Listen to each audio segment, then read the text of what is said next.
संबंधित कुछ important points है जो मैंने आप लोगों को 20 मिनट की वीडियोस या 19 मिनट की वीडियोस है जो मैंने आप लोगों को प्रोवाइड कराया है। उसकी पीडीएफ भी आप लोगों को प्रोवाइड करा दिया है। अभी मैंने आप लोगों को यूनिट नंबर 6 के संबंध में पीडीएफ भी आप लोगों को दे दिया है। 7 आप लोगों को भी देना है, 7 भी दे देंगे। 6 अभी और है, 6 के अंतर्गत और भी पीडीएफ बनाई पड़ी है, ठीक है। उससे भी आप लोगों को मैं प्रोवाइड करा दूंगा। पढ़ते रहिएगा समय निकाल निकाल के आप सभी लोग। और इसी के संबंध में आज हम शुरुआत करने वाले हैं। जैसा कि आप सभी लोगों के सामने जो दिखाई दे रहा है वो SGPGI MS यानी Sanjay Gandhi post graduate institute of medical science का ये सिलेबस है। यूनिट नंबर 6 पर हम लोग बात कर रहे हैं। यूनिट नंबर जो 6 है वो कह रहा है स्वास्थ्य और बीमारी स्वास्थ्य के बारे में। बेसिकली स्वास्थ्य के बारे में थोड़ा सा समझना जरूरी है और उसके कॉन्सेप्ट को। फिर उसके बाद एक बीमार स्वास्थ्य है, इसका कॉन्सेप्ट को समझना है। और इसके बाद अगर हम लोग देखें तो एक सामुदायिक स्वास्थ्य के संबंध में आपने एक पीडीएफ देखा होगा, मैंने जो आपको प्रोवाइड कराया है, ये भी आपको वहाँ पर मैं बताऊँगा सामुदायिक स्वास्थ्य के बारे में भी थोड़ा सा। और फिर उसके बाद कुछ इसके अंतर्गत जो कंपोनेंट हैं उनके कंपोनेंटों पर भी चर्चा हम लोग करेंगे। सामुदायिक स्वास्थ्य में मिलेगा आपको ये सारी चीज़ें। फिर वहीं अगर हम बात करें तो एक आपको मिलेगा संक्रामक और एक आपको मिलेगा गैर संचारी रोग। मतलब इसी को कहा जाता है संक्रामक रोग भी बोला जाता है और असंक्रामक रोग भी बोला जाता है। हालांकि संक्रामक रोग के अंतर्गत हैजा जिसको आप कॉलरा बोलते हो, डिप्थीरिया, टिटनस, तपेदिक जिसको आप टीबी कहते हो, क्षय रोग बोलते हो, टाइफाइड, कुष्ठ रोग, प्लेग और काली खांसी। और इसी के संबंध में जैसे अगर हम बात करें विषाणु जनित रोग कौन कौन से होते हैं, छोटी माता, चेचक, पोलियो, खसरा, रेबीज, इन सभी चीज़ों के बारे में हम लोग जो है देखेंगे आने वाले टाइम में। तो मेरे समझ से ये जो यूनिट नंबर 6 है वो 3 दिन प्लस लेगा। मान के चलिए 4 दिन भी जा सकता है या तो 3 दिन भी जा सकता है आपका यूनिट नंबर 6 में। क्यों? क्योंकि इसमें थोड़ा सा बीमारियों के बारे में दिया गया है और मैं आप लोगों को नोट भी करवाऊंगा बीमारियों के बारे में, एक प्रकार से फैक्ट को नोट करवाऊंगा ताकि आप लोग उसको समझ सके और एग्जाम में अगर पेपर में प्रश्न आए तो आप लोग आसानी से उसे कर सके। तो यहाँ से श्योर है कि आप लोगों से एग्जाम में प्रश्न पूछा जाएगा। तो शुरुआत करते हैं आज का टॉपिक। हमारा जो ये आज का टॉपिक है ये स्वास्थ्य पर है। जैसा कि आप सभी लोगों को मालूम होगा कि स्वास्थ्य कहते किसे हैं।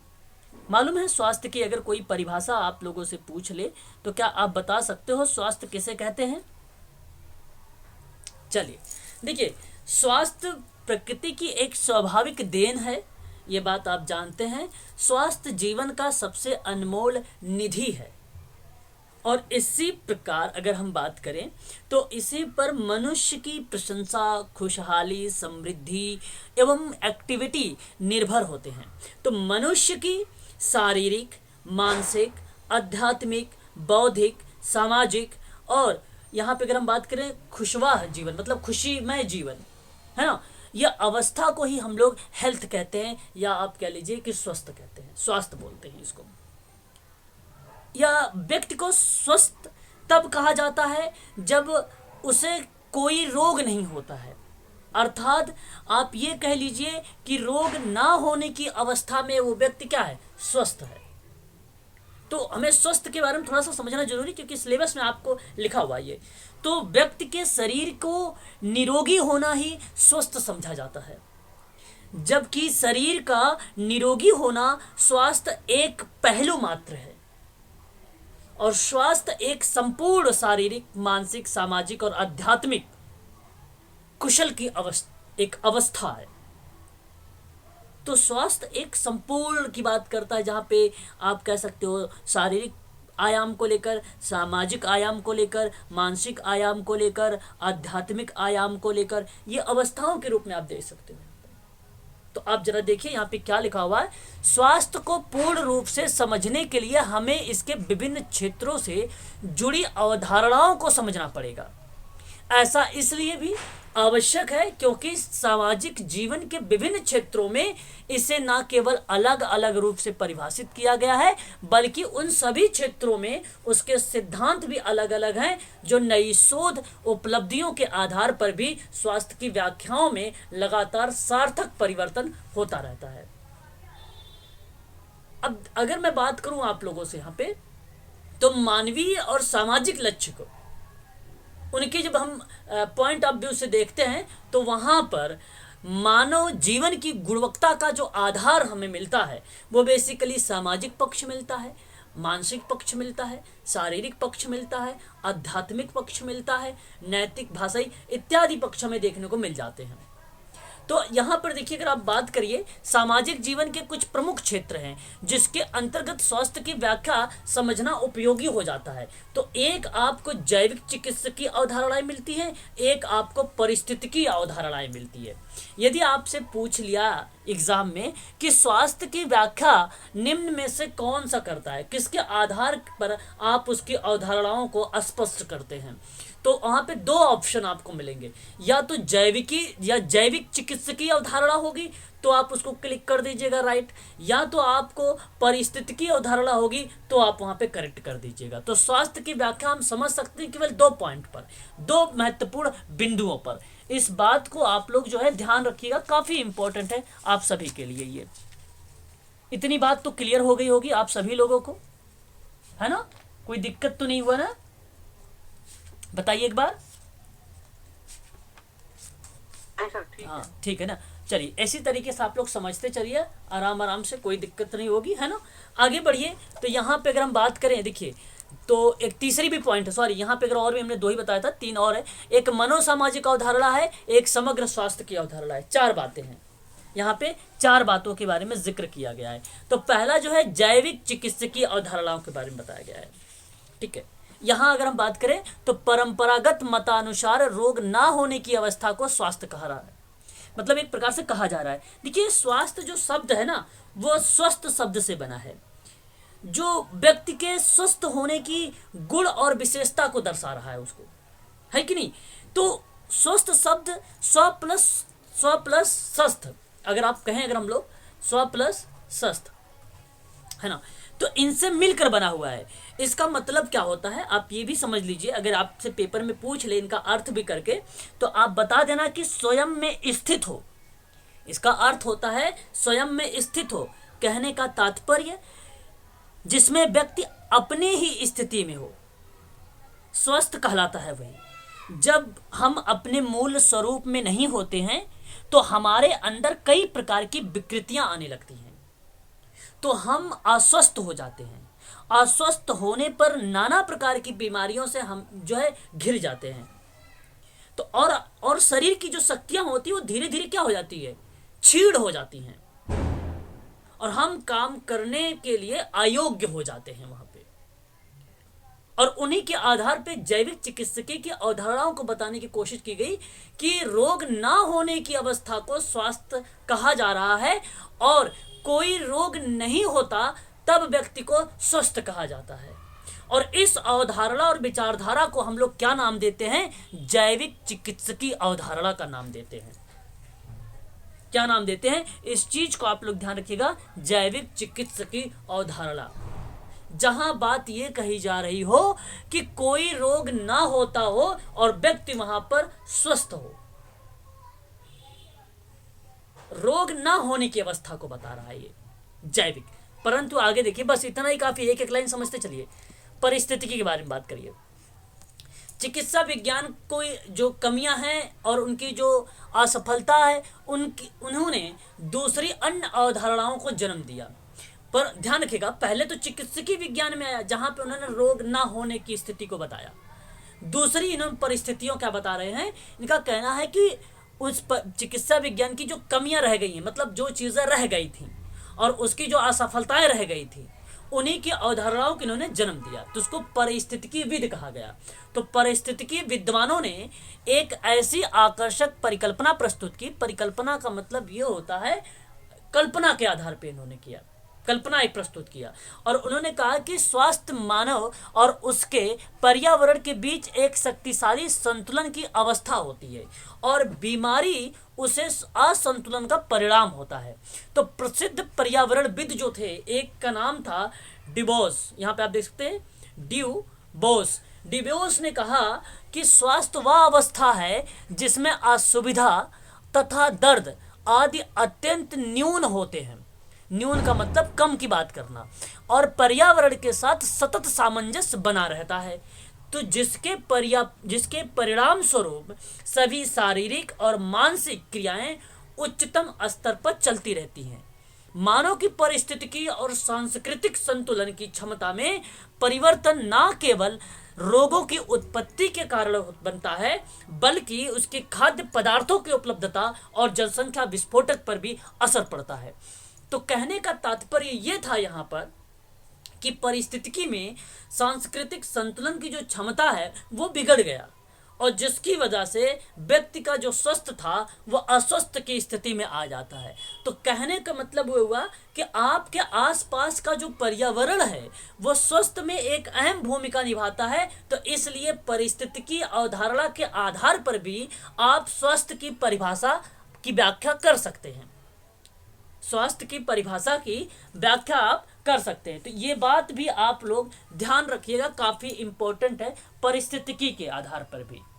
ठीक है, तो जहां पे पर्यावरण की भूमिका आती है, यहां पर आप लोगों से कोई फैक्ट के रूप में प्रश्न नहीं आने वाला है। आप लोगों को ध्यान रखना, मैं बताऊंगा जहां रोग की भूमिका आएगी, और साथ ही साथ विटामिन की कमी से होने वाले जो रोग होंगे, जो उनके स्रोत होंगे, वो फैक्ट को आप पूछा जाएगा। यहाँ आप लोगों से केवल अप्लाइड टाइप के प्रश्न पूछे जाएंगे। तो केवल आप समझे रहिए कि स्वास्थ्य की अवधारणाओं को हम किस तरीके से व्याख्या कर सकते हैं। चिकित्सा के रूप में अभी आपने देखा कि जहाँ पे रोग की भूमिका नहीं थी, और उन्हीं चिकित्सा में जो कुछ कमियां रह गई, जो असफलताएं रह गई, वो रीजन बताया एक पर्यावरण की भूमिका, जिसकी वजह से अगर पर्यावरण अशुद्ध है तो वह व्यक्ति भी अस्वस्थ हो सकता है।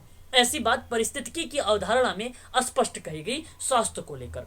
आगे बात करते हैं। जैसा कि आप लोग देख रहे हैं, ये इग्नू की बुक है, आप ऐसा समझ सकते हैं। ठीक है, ये चीज़ें आप ध्यान रखिएगा। आप सबसे एग्जाम में अगर कोई प्रश्न पूछा जाएगा तो आप लोगों से यहीं से प्रश्न बनाए जाएंगे अप्लाइड को लेकर। एक बात करेंगे हम लोग समग्र अवधारणाओं को रखकर।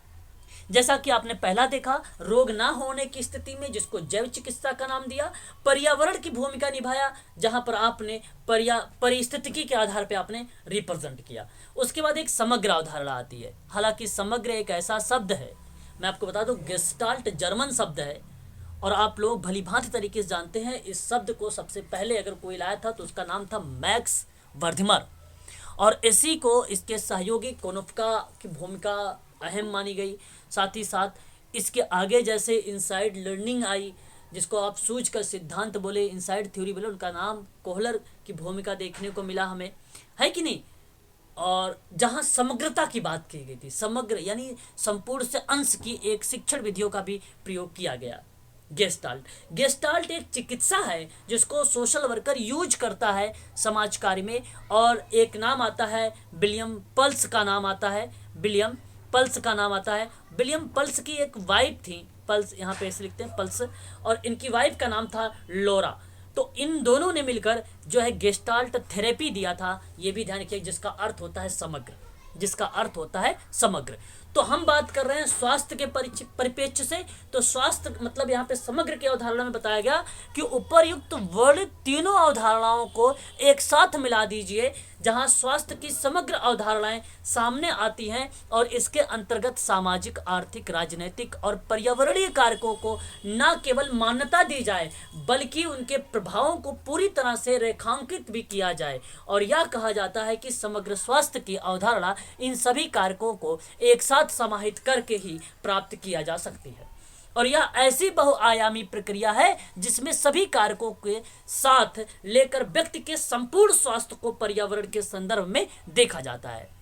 तो आप यहाँ पे समझ गए होंगे इसकी अवधारणाओं में। अगर हम बात कर रहे हैं तो जैसे व्यक्ति क्या होता है, स्वस्थ मन, स्वस्थ शरीर, स्वस्थ परिवार और स्वस्थ वातावरण में ही रहता है। तो समग्रता की बात यहाँ पर ये होता है कि एक क्लाइंट हो या एक समूह हो या एक समुदाय हो, उसके आसपास पर्यावरण या उस वहाँ पे रहन सहन या जो भी उस व्यक्ति के परिप्रेक्ष्य में सामाजिक पक्ष आ रहा हो, आर्थिक पक्ष आ रहा हो, राजनैतिक पक्ष आ रहा हो, पर्यावरणीय पक्ष आ रहा हो, शारीरिक मानसिक के कौन कौन से प्रभावित करने वाले तत्व आ रहे हो, उन सभी के बारे में यहाँ पर क्या करता है, यह स्टडी करता है। उन सभी के बारे में स्वस्थ रहने की बात करता है।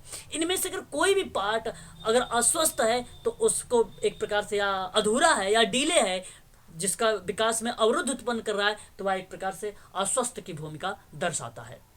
तो आप समझ गए होंगे, जहाँ पे चिकित्सा में बताया गया कि स्वस्थ को मतलब कोई बीमारी ना होने की रीज़न बताया गया, दूसरे में पर्यावरण को रिप्रेजेंट किया गया, तीसरे में आप देख सकते हो कि बीमारी ना होने के साथ साथ पर्यावरण को भी साथ में इन्वॉल्व कर लिया, तो सबको मिलाकर यहाँ पे समग्रता की बात कही गई। तो इस चीज को आप ध्यान रखिएगा, समग्र अवधारणा इस तरीके से बताई जाती है। तो पेपर में आप आइडेंटिफाई कर लेंगे, जब व्यक्ति के बारे में टोटली पक्षों की बात कर रहा हो, साथ में वातावरण को भी रिप्रेजेंट कर रहा हो, तो आप कह देना कि ये समग्र की अवधारणा को देते हुए स्वस्थ की परिभाषा बताई जा रही है। जब कभी पर्यावरण को लेकर बात किया जा रहा हो, केवल पर्यावरण की लेकर बात किया जाए, तो आप कह दीजिएगा कि पर्यावरण के आधार पर स्वस्थ की परिभाषा बताई जा रही है, उसकी अवधारणा। या जल चिकित्सा में रोग वगैरह की बात किया जा रहा हो, तो वहां पर आप उसको आइडेंटिफाई कर लीजिएगा। एक स्वस्थ की परिभाषा ही है, जैसा कि आप सभी लोग इसको जानते भी हैं। यहाँ पर अगर हम बात करते हैं तो प्रायः सभी लोग समझते हैं कि, परंतु उसे जब परिभाषित करने का अवसर आता है तो कठिन लगता है। यही कारण है कि अलग अलग वैज्ञानिकों विचारकों ने संस्था के समय समय पर स्वस्थ की अलग अलग परिभाषा भी दी है। तो कुछ महत्वपूर्ण विद्वान थे, अगर मैं बात करूं, एक विद्वान था वेबस्टर, जिन्होंने अहम भूमिका निभाई थी शरीर, मन और चेतना की जो है एक अवस्था है जिसमें समस्त शरीर बीमारी, दर्द का अभाव हो, उसी स्थिति को हम लोग स्वस्थ कहते हैं। ये वेबस्टर की परिभाषा थी, ये वेबस्टर की परिभाषा थी। बहुत सारे विद्वानों के द्वारा बताया गया। अगर हम बात करें यजुर्वेद के अकॉर्डिंग, तो उसके अकॉर्डिंग बात कही गई कि यहाँ पे पित्त एवं कफ ये जो है त्रिदोष सम हो, इसके अकॉर्डिंग इन्होंने बात किया। और इन्होंने कहा कि क्रिया विकार रहित हो, क्रिया विकार रहित हो, जिसकी आत्मा, इंद्रिय और मन प्रसन्न हो, वही क्या होता है, स्वस्थ होता है। ये बात आयुर्वेद में कहा गया था। आयुर्वेद में आपको पता होगा डब्ल्यूएचओ की स्थापना जो थी वो 7 अप्रैल सन 1948 में किया गया था, और इसी के परिप्रेक्ष्य में 7 अप्रैल को स्वस्थ दिवस मनाया जाता है। काफ़ी इंपॉर्टेंट है, ये आप लोगों से पूछा भी जा सकता है एग्जाम में सम्मिलित करने को लेकर। स्वस्थ दिवस मनाया जाता है, और इसने कहा था कि स्वास्थ्य पूर्ण शारीरिक, मानसिक और सामाजिक संतुलन की अवस्था है, केवल रोग या अपंगता का अभाव ही नहीं। यहाँ उसका अभाव ही नहीं बताया, बल्कि इन्होंने स्वस्थ पूर्ण शारीरिक, मानसिक, सामाजिक संतुलन की अवस्था को लेकर बताया था। तो आप कह सकते हो कि डब्ल्यूएचओ की भी भूमिका एक अहम मानी गई स्वस्थ की परिभाषा में।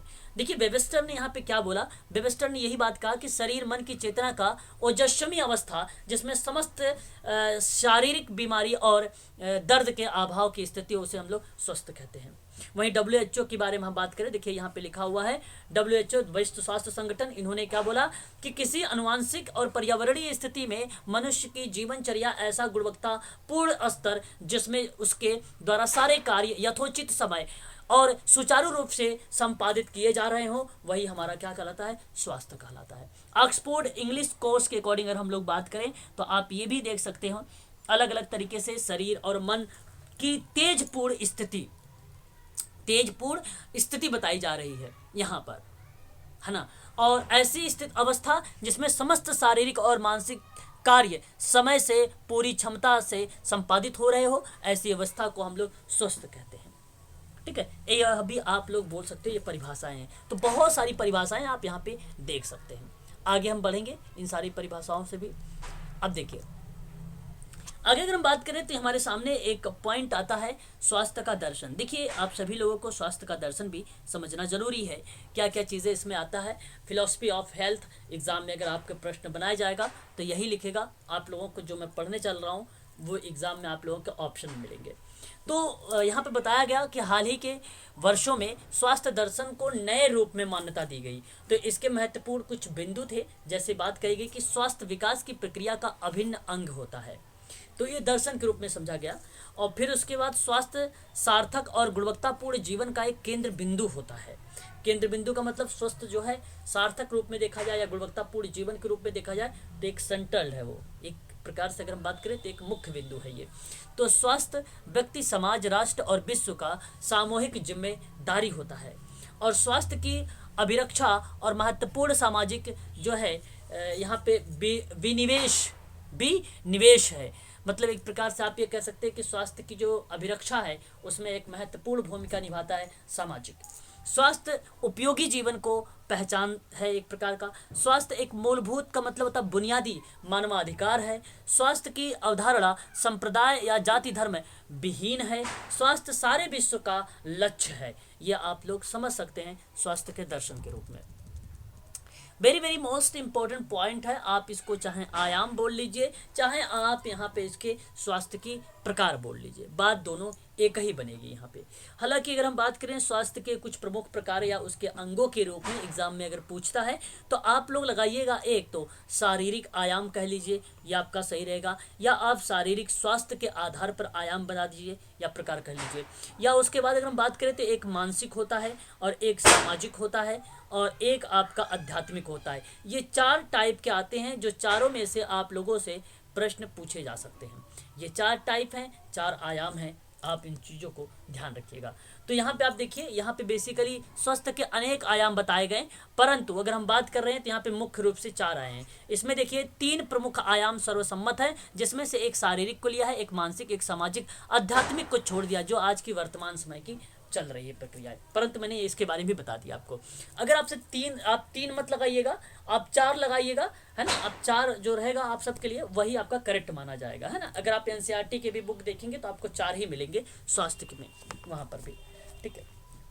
आगे बढ़ते हैं तो यहाँ पर अगर हम चर्चा करें तो देखिए पहले शारीरिक आयाम को बेसिकली भौतिक आयाम का नाम भी दिया गया। मैं आप लोगों को केवल यहाँ पे एक वाक्य में बताना चाहूँगा। देखिए यदि सामान्य रूप से शरीर के बाह्य और आंतरिक, बात को समझिएगा, सामान्य रूप से अगर शरीर के बाह्य और आंतरिक अंग कार्य करते हैं तो शारीरिक सुस्त अच्छा माना जाएगा। यही आपकी शारीरिक आयाम या शारीरिक स्वास्थ्य का एक प्रकार बन जाता है। यही चीज़ आपको ध्यान रखना है, बस इतनी चीज़ आपको ध्यान रखनी है। क्या, चाहे वो शरीर का बाह्य भाग हो, चाहे वह शरीर का आंतरिक अंग की बात कर रहा हो, जब कार्य वो सही तरीके से कर रहा होता है ऐसी कंडीशन पे, तो हम ये बात मान लेते हैं कि शारीरिक स्वास्थ्य उसका अच्छा है। तो आप ये भी देख सकते हैं, देखिए शरीर के आवश्यकता अनुसार संतुलित ढंग से काम करने को ही शारीरिक स्वास्थ्य कहा जाता है। आप चाहो तो ऐसे भी कह सकते हो।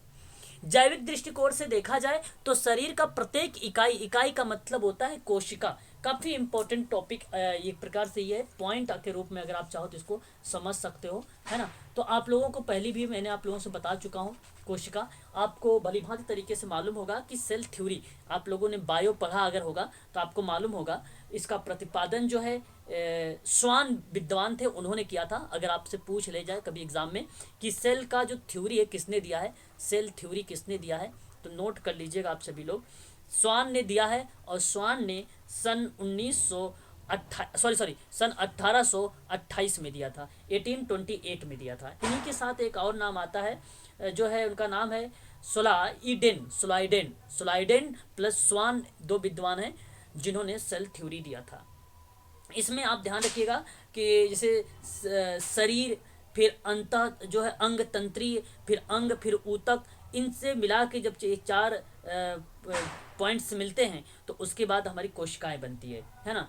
तो कोशिका से बने होते हैं विश्व के सभी जीव, ये आप जानते हैं। इसलिए इसे संरचनात्मक इकाई का नाम भी दिया जाता है ना।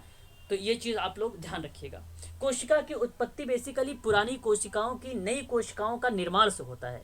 हमारी जो कोशिकाएं हैं बेसिकली माता प्लस पिता से, है ना। सभी कोशिकाओं की उत्पत्ति प्रारंभ में ही वो जो उपस्थित कोशिकाएं हैं उन्हीं से बनती है ना। तो ये चीज़ें तो आपको मालूम होना चाहिए सेल थ्योरी में। परंतु आपको एक फैक्ट दिया है मैंने, केवल ये याद रखिएगा 1828 में आया था, स्वान ने दिया था सेल थ्योरी, ठीक है। इस चीज़ को आप ध्यान रखिएगा। वहीं अगर हम बात करें आगे तो हमारे सामने एक आता है मानसिक आयाम। इसमें भी आप समझ सकते हैं, अगर मैं इसको आपको एक वाक्य में बताना चाहूँगा कि जब व्यक्ति किसी भी तरह की मानसिक बीमारी से मुक्त होता है तो उसे मानसिक रूप से स्वस्थ समझा जाता है, और उसकी जो है इसी अवस्था को मानसिक स्वास्थ्य की संज्ञा भी दी जाती है। तो आप देख सकते हैं यहाँ पे लिखा भी है कि किसी प्रकार की मानसिक बीमारी का ना होना मात्र मानसिक स्वास्थ्य का घातक नहीं है। तो परिस्थितियों के अनुरूप प्रतिक्रिया करना और उसके सामंजस्य बैठाते हुए सार्थक और उद्देश्यपूर्ण विवेकपूर्ण व्यवहार करना अच्छे मानसिक स्वास्थ्य का परिचायक होता है। तो ये भी आप इसको ध्यान रखिएगा, ये भी एग्जाम में आप लोगों से प्रश्न के रूप में आ सकता है। अभी देखिए मानसिक स्वास्थ्य की एक नवीन परिभाषाएं आई हैं, आप चाहो तो इसे भी समझ सकते हो। व्यक्ति और उनके चारों तरफ फैले पर्यावरण और विश्व के बीच संतुलन, स्वयं और दूसरे के बीच सौहार्द, सद्भाव का होना, स्वयं की वास्तविकता और दूसरों एवं पर्यावरण के बीच सह अस्तित्व की भावना ही मानसिक स्वास्थ्य कहलाता है, ऐसा भी आप कह सकते हो। याद रखिएगा ये टॉपिक, ये क्लास आज की बहुत इंपॉर्टेंट है। यूनिट नंबर 6 से आप लोगों से पूछा गया है स्वास्थ्य के बारे में, बीमारी के बारे में, संक्रमण और गैर संक्रमण के बारे में। तो आप ये तय है कि आप लोगों से यहाँ पर फैक्ट भी पूछे जा सकते हैं, इसलिए समझते चलिए और यहाँ पे जो नोट्स आप लोग बना रहे हैं उसे भी बनाते चलिएगा। यदि मैं तेज चल रहा हूँ तो आप लोग मुझे बता दीजिएगा, मैं स्लो भी हो जाऊँगा। उसके बाद अगर हम बात करें तो एक सामाजिक आयाम होता है। सामाजिक आयाम आप भलीभांति तरीके से परिचित हैं। बेसिकली सामाजिक स्थिति का व्यक्ति जो होता है उस व्यक्ति के जीवन में विशेष महत्व होता है, ये बात आप जानते हैं। बिना समाज का मनुष्य एकाकी जीवन नहीं बिता सकता है, ये बात भी आप जानते हैं। अतः आप ये कह सकते हैं कि समाज में रहने हेतु उनका सामाजिक स्वास्थ्य का ठीक रहना परम आवश्यक होता है ना। तो सामाजिक स्वास्थ्य वह दशा है, वह कंडीशन है जो व्यक्ति की सामाजिक पर्यावरण के समायोजन की स्थिति और संबंधों को स्पष्ट कर रही होती है। आप देख सकते हैं कि यहाँ पे लिखा भी है कि सामाजिक स्वास्थ्य का सीधा सा अर्थ है व्यक्ति के स्वस्थ के अंदर, व्यक्ति स्वयं के अंदर और उसके एवं समाज के सदस्यों के बीच एवं समूचे मानवता एवं स्वयं के बीच सौहार्द, अखंडता की भावना और उसके प्रति कटिबद्धता की इच्छा, आप इसे कह सकते हैं या एक सामाजिक आयाम है ना। तो दूसरों के साथ उचित व्यवहार करना सामाजिक आयाम है। दूसरों का मान सम्मान करना सामाजिक स्वास्थ्य है। समाज कल्याण की भावना को रखना सामाजिक स्वास्थ्य माना जाएगा। पारिवारिक समायोजन का होना सामाजिक आयाम माना जाएगा। सामुदायिक समायोजन की क्षमता रखना सामाजिक स्वास्थ्य माना जाएगा। नेतृत्व की भावना का होना, उत्तरदायित्वों की पूर्ति करना, प्रभावकारी जीवन जीना की बात करना, दूसरों के प्रति प्रेम, करुणा, दया, सहानुभूति, त्याग, संवेदनाएं, तदानुभूति की भावना रखना, ये भी सामाजिक आयाम का पार्ट बन जाएगा। ठीक है। आवेशग्रस्त ना होना, ठीक है। विनम्र भाव दूसरों के प्रति सदैव बनाए रखना और दान की प्रवृत्ति रखना, भाईचारा का व्यवहार बनाए रखना सामाजिक आयाम का, सामाजिक स्वास्थ्य का एक विशेषता के रूप में, एक महत्व के रूप में हमारे सामने देखने को मिल सकता है ना। ये चीज़ आप लोग ध्यान रखिएगा। वहीं अगर हम बात करते हैं, हमारे सामने एक और पॉइंट आया था जिसमें मैंने आप लोगों से चर्चा भी किया था आध्यात्मिक आयाम को लेकर। देखिए आध्यात्मिक आयाम के बारे में अगर हम बात करें तो आध्यात्मिक स्वास्थ्य वह अवस्था है जो व्यक्ति के ईश्वरीय सत्ता का मतलब होता है एक प्रकार का, आप कह सकते हैं शक्ति, या आप कह सकते हो अधिकार या विचारधाराएं के संबंध में स्पष्ट करने हेतु जहाँ पे जन कल्याण की ओर अग्रसर होने की ओर बात कह रहा हो। तो यहाँ आप कह सकते हैं जीवन दो प्रकार का होता है, एक निरुद्देश होता है, एक आपका उद्देश्य होता है। तो हम कौन से हैं, कहाँ से आए हैं, कहाँ जाएंगे और हमारे जीवन का अर्थ है और उद्देश्य क्या है, इन सभी जो है अनुत्तरित प्रश्नों के संभावित उत्तर की तलाश के साथ जीना सो उद्देश्य कहलाता है। और यही स्वास्थ्य की आध्यात्मिक आयाम का पहला सोपान माना जाता है। सो उद्देश्य जीवन जीने वाले व्यक्ति की सारी गतिविधियां उसके व्यवहार एवं दिनचर्या को संतुलित बनाती है। ये बात आप समझ सकते हो यहाँ से। बेसिकली अगर हम बात करें असीम सत्ता, प्रकृति, आत्मा और परमात्मा में विश्वास, तो वह आपका आध्यात्मिक आयाम है। कर्म ही पूजा है में विश्वास अर्थात एकाग्रचित होकर अपने कार्यों का निर्वहन करना आध्यात्मिक स्वास्थ्य है या आध्यात्मिक आयाम है। निष्काम भाव से अर्थात अगर हम बात करें आसक्ति रहित होकर अपने कर्मों को निरंतर करते रहना भी हमारा पार्ट बन जाता है आध्यात्मिक आयाम। सभी जीवों पर दया करना आध्यात्मिक आयाम है। कुकर्मों से बचना और ईश्वर के दंड से भय कर रखना, ये भी हमारा आध्यात्मिक आयाम का पार्ट बन जाता है। सत्य और अहिंसा में विश्वास रखना भी आध्यात्मिक आयाम का ही पार्ट है। संतोष रखना, जहाँ पे अगर हम ये भी कह सकते हैं कि शरीर, मन और अंतःकरण का सदैव शुद्ध रखना भी आपका बनेगा। और अगर हम बात करें सद इच्छा, शुभ संकल्प सदैव अपनाए रखना भी हमारा क्या कहलाता है, आध्यात्मिक आयाम का ही पार्ट बन जाता है।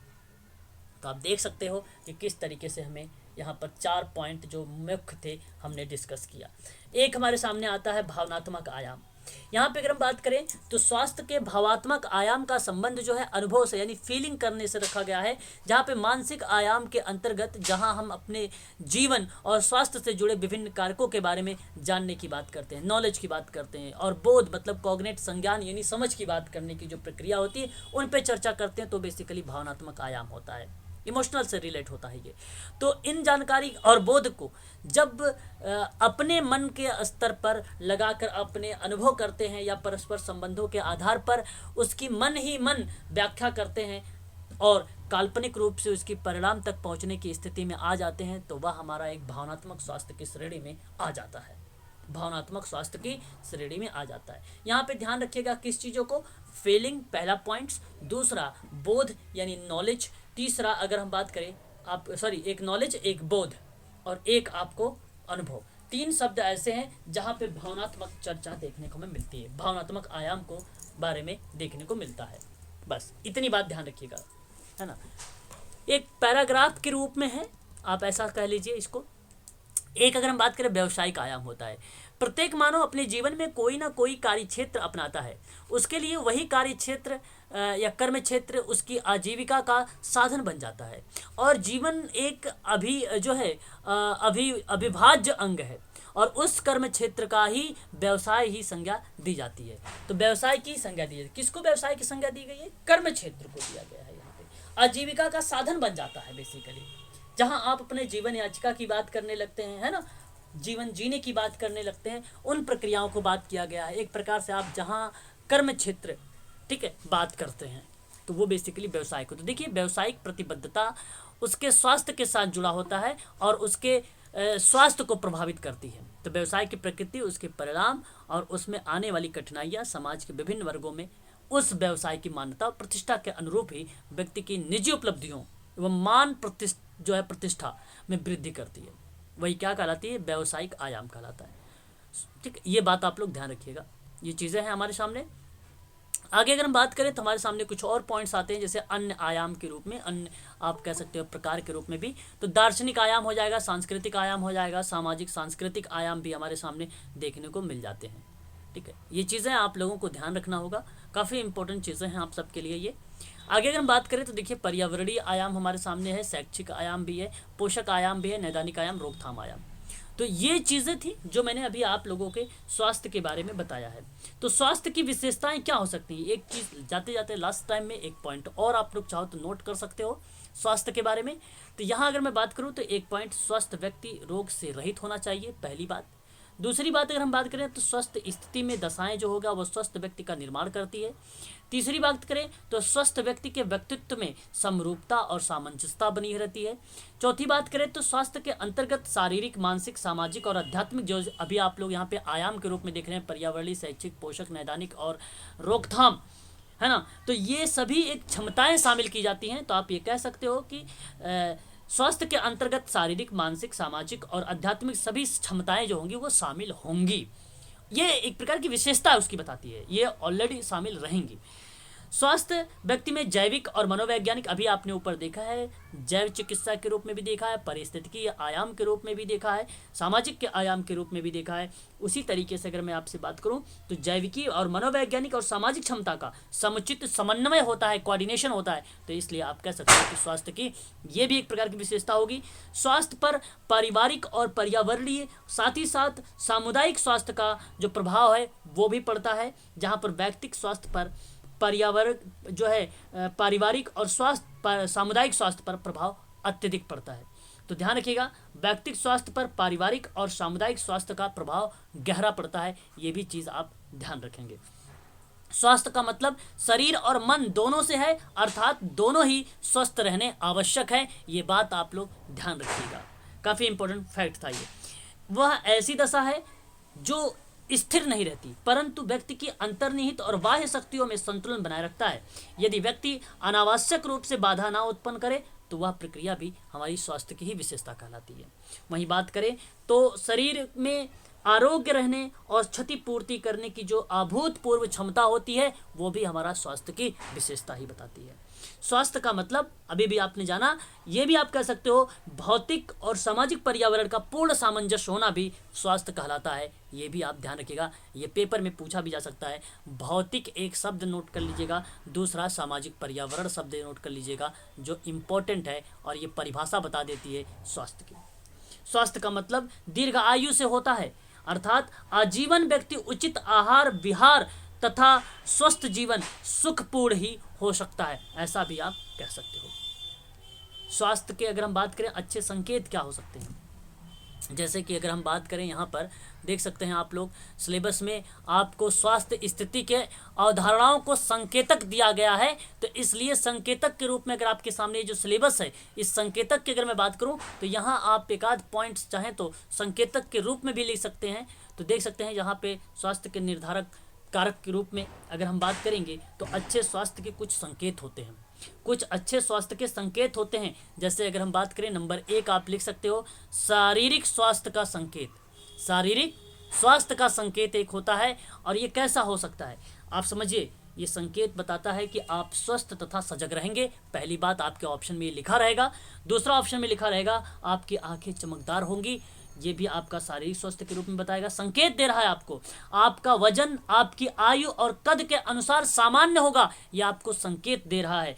और आपके शरीर के सभी अंग सामान्य रूप से कार्य कर रहे होंगे और आप कम ही अस्वस्थ होंगे, ये भी आपको संकेत देता है शारीरिक रूप से या शारीरिक स्वस्थ के रूप में आपको ये संकेत दे रहा है कि आप स्वस्थ व्यक्ति हैं। आपकी त्वचा स्वच्छ होगी, यह आपको संकेत देता है शारीरिक स्वास्थ्य के रूप में।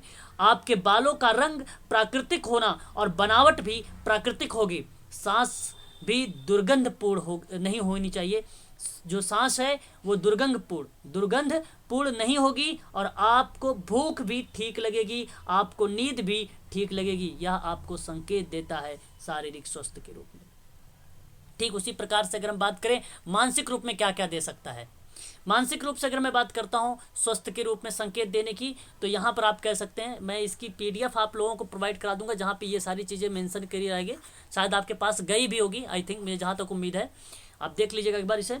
तो आप अपने मनोभावों पर नियंत्रण जब रखते हैं तो ये बेसिकली क्या बताता है, संकेत देता है मानसिक स्वास्थ्य का। आपकी संवेदनाएं, इच्छाएं, महत्वाकांक्षी धारणाएं संतुलित जब रहती हैं तो संकेत देता है कि आप मानसिक स्वस्थ हैं।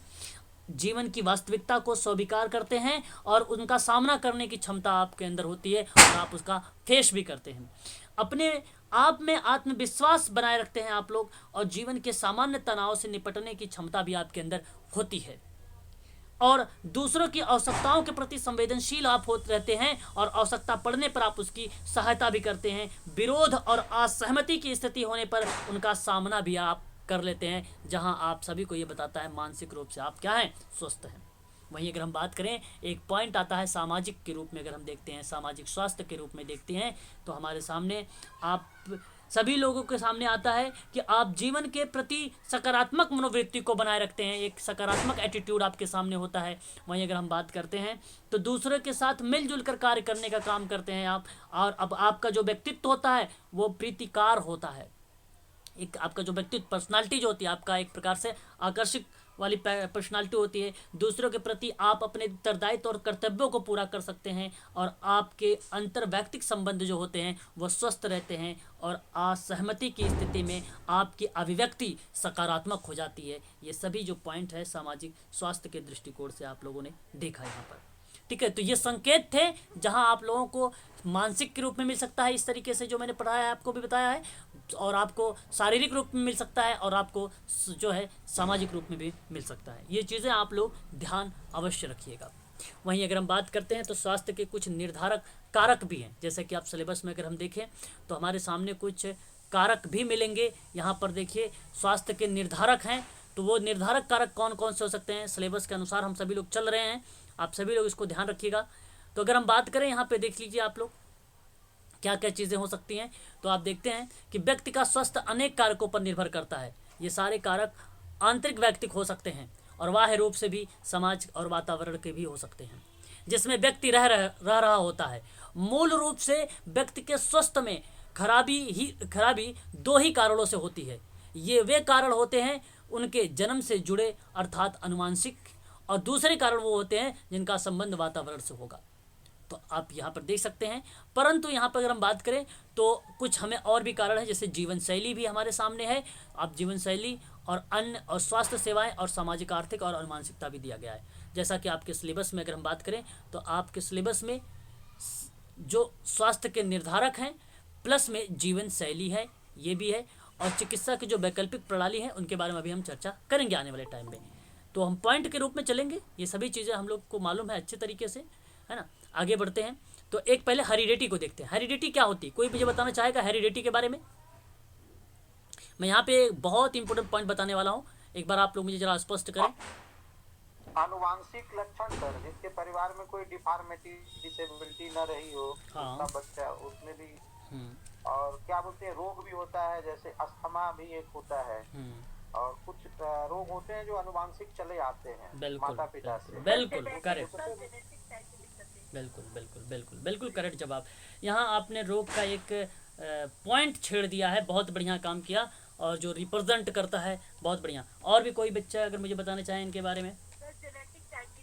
सर जी सर, जैसे कि एक डिजीज है थैलीसीमिया, बिल्कुल, जो कि सर जेनेटिक रोग है जी, और वो पूर्वजों से ही चलता रहता है। बिल्कुल बिल्कुल बिल्कुल। चलिए चलिए, बहुत बढ़िया, बहुत अच्छा। देखिए यहाँ अगर हम बात करते हैं तो हालांकि जब हम शब्द आप लोगों ने रोगों को रिप्रेजेंट किया, परंतु यहाँ पे मैं आप लोगों से बताऊंगा एक इम्यूनो सिस्टम होता है। हालांकि स्वास्थ्य विज्ञान से ही रिलेटेड है, वो हेल्थ साइंस से ही रिलेटेड है, बायोलॉजी के अकॉर्डिंग अगर आप लोग बात कर रहे थे तो जहाँ पे प्रतिरक्षा में बताया गया कि जो प्रतिरक्षाएं होती हैं मानव शरीर की, वो बेसिकली दो टाइप का होता है। आप लोगों ने मुझे एक शब्द के रूप में बताया जन्मजात वाली प्रक्रिया, जहां आप लोगों ने रिप्रेजेंट कर दिया था अनुवांशिकता के बारे में, कुछ रोगों के बारे में आप लोगों ने बताया, जैसे थैलीसीमिया, हेमोफीलिया, वर्धानता जिसको कलर ब्लाइंडनेस बोलते हैं, रंजकहीनता सिंड्रोम, ये सारी चीज़ों का आप लोगों ने जिक्र किया। वहीं अगर हम बात करते हैं दूसरा हमारे सामने एक आता जो पर्यावरणीय हम लोगों ने देख रहा था, यहाँ पे ऊपर पॉइंट नंबर 2 में जो लिखा था अभी ऊपर, पॉइंट नंबर 2 में इसको बेसिकली जो है उपार्जित रोग कहा जाता है, जिसको हम लोग बोलते हैं एक्वायर्ड डिजीज़ के रूप में जानते हैं हम लोग, एक्वायर्ड डिजीज़। तो एक्वायर्ड डिजीज वो होते हैं, वे रोग होते हैं जो मनुष्यों के में जन्म के उपरांत होते हैं। जैसे दो टाइप के होते हैं, अभी आपके सिलेबस में मिलेगा मैं आपको बताया अभी कि संक्रमण रोग होता है कि असंक्रमण रोग होता है। तो जो संक्रमण रोग होता है वह वो रोग होता है जो रुधिर और भोजन, वायु, जल, छुआछूत आदि कारणों से फैलता है, उसको हम लोग संक्रमण रोग बोलते हैं। अब उसके भी कई टाइप होते हैं भी। एक साधारण संक्रमण रोग होता है जो जीवाणु, विषाणु, प्रोटोजोआ, कृमि से होता है, कृमि से होता है। वहीं की अगर हम बात करते हैं एक रुधिर से होता है जो ब्लड से होता है, जिसे आपने एड्स बोल दिया। हेपेटाइटिस भी रुधिर से ही होता है, राइट। और एक आपका लैंगिक होता है जिसे सेक्सुअल हम बोलते हैं, सेक्सुअल संक्रमण रोग बोलते हैं, जो उसके अंतर्गत एक गोनोरिया आता है और एक सिफिलिस होता है। ये आपके यूनिट नंबर 6 बहुत इंपॉर्टेंट है, आप लोगों से रोगों के बारे में जरूर पूछा जाएगा, मैं आप लोगों को बताऊंगा इन सारे के बारे में। परंतु मेरा सवाल यहाँ पे था अनुवांशिकता को लेकर, और आप लोगों ने यहाँ पे अनुवांशिकता के बारे में जो सही तरीके से व्याख्या परिभाषा नहीं बता पाया आप लोगों ने। अनुवांशिकता आप लोगों ने बताया, परंतु मैंने आप लोगों ने प्रतिरक्षा के आधार पर बताया, प्रतिरक्षा के आधार पर बताया आप लोगों ने। चलो मैं बताता हूँ। देखिए सही आप लोगों ने आपके अकॉर्डिंग जो बात आप लोगों ने बोला सही बोला है, मैं यूँ नहीं कह रहा हूँ गलत है, सही है, परंतु आप लोगों ने वहाँ पे प्रतिरक्षा के आधार पर बताया मुझे। यहाँ जो अनुवांशिकता की बात मैं स्वास्थ्य के परिप्रेक्ष्य में कर रहा था, केवल आपको ये बात बोलनी थी कि माता पिता या अन्य पूर्वजों के जो गुण हैं, जो ट्रेड्स हैं, जो संतानों में अवतरित होना प्रक्रिया है, जो अवतरित होती प्रक्रिया है, वो बेसिकली हेरिडिटी कहलाती है, वही अनुवांशिकता कहलाती है। तो ये जीव विज्ञान में अनुवांशिकता का अध्ययन जेनेटिक्स के अंतर्गत किया जाता है, या संतति में पैतृक लक्षणों का संरक्षण होता है, वही हमारा क्या बन जाता है, अनुवांशिकता बन जाता है। आपको मालूम होना चाहिए एक अनुवांशिकता के जनक कहे जाते हैं, और उनका नाम है, ऑस्ट्रेलियाई विद्वान है, उनका क्या नाम है, Gregor John Mendel. Very good, शाबाश। ऑस्ट्रेलियाई विद्वान हैं, पादरी और एवं वैज्ञानिक हैं, वेरी गुड, बहुत बढ़िया जवाब। ग्रेगर जॉन मेंडल की ये जो है जनक कहे जाते हैं, और ये याद कर लीजिएगा, आप लोगों से पूछा भी जा सकता है एग्जाम में ये, आप लोगों से एग्जाम में पूछा जा सकता है।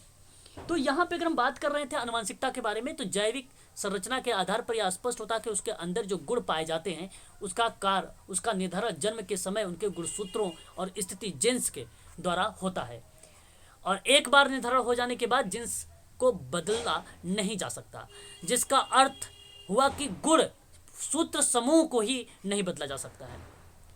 और प्रत्येक मानव कोशिका में कुल टोटल 46 गुणसूत्र पाए जाते हैं। 23 पेयर क्रोमोसोम्स में अगर हम बात करें तो मेंस में और फीमेल में पाए जाते हैं। जो 23वें नंबर का गुणसूत्र होता है वो बेसिकली लिंग निर्धारण गुणसूत्र होता है। ये एग्जाम में पूछा गया प्रश्न है, ठीक है। 23वां गुणसूत्र गर्भधान के समय 23 गुणसूत्र पिता से 23 गुणसूत्र माता से आते हैं, दोनों के संयोग से होता है, और इन क्रम में जीन्स की पुनर्व्यवस्था की प्रक्रिया होती है। देखिए यहाँ अगर मैं आपसे गुणसूत्रों के बारे में, आप लोगों ने देखा यहाँ पे थैलीसीमिया और कतिपय मधुमेह जैसे ज्वलंत उदाहरण के रूप में यहाँ पे देखने को मिल रहा है। देखिए आप लोगों को मैं नोट करवा देता हूँ, आप चाहो तो इसे नोट कर लीजिए। देखिए यहाँ रोगों के बारे में थोड़ा सा एग्जाम्पल दिया है जी। सिकल सेल एक रोग होता है सर, सिकलिंग, सिकल सेल रोग होता है, बिल्कुल। ये RPWD एक्ट ने इसको डिसीज के बारे में, ये ना सर, ये माता पिता के जेनेटिक्स से आता है। सिकल सेल रोग, सही कह रहे हैं सर, आप सही बता रहे हैं। मैंने ऐसा कुछ नहीं बोला है कि ये सिकल सेल्स रोग ऐसा नहीं होता है। मैंने वही बात अभी आपको कुछ एग्जाम्पल के रूप में मैंने बताया है, थैलीसीमिया वगैरह के बारे में, है ना, ठीक है। ये अनुवांशिकता रोग हैं, अनुवांशिक बीमारी है सिकल सेल्स रोग, ये बात सत्य है, ठीक है। SCD इसको कहा जाता है, SCD बोला जाता है सिकल सेल रोग को। तो मैं, अब मेरी बात सुन लीजिए एक बार, सभी लोग ध्यानपूर्वक सुनिए जरा अच्छे से। देखिए मैंने वे रोग जो मनुष्यों के जन्म से पहले ही, अब बात को समझिएगा बहुत अच्छे से, वे रोग की बात मैं कर रहा हूं जो मनुष्यों के जन्म से पहले ही, जब मैं पहले बोल दिया तो इसका मतलब क्या वातावरण की भूमिका है कि अनुवांशिकता की बात कर रहा हूं, बताइए जरा एक बार।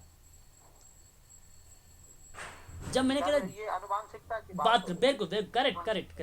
जब जन्म से पहले ही हुए होते हैं तो उन्हें हम जन्मजात रोग कह देते हैं, अनुवांशिकता का नाम दे देते हैं वहां पे कि ये भूमिका निभा रहा है। बेसिकली ये रोग एक पीढ़ी से दूसरी पीढ़ी में भी ट्रांसफर होते हैं। मैं अब लेकर चल रहा हूँ एक ऐसे पॉइंट की तरफ जो very very most important point बनेगी।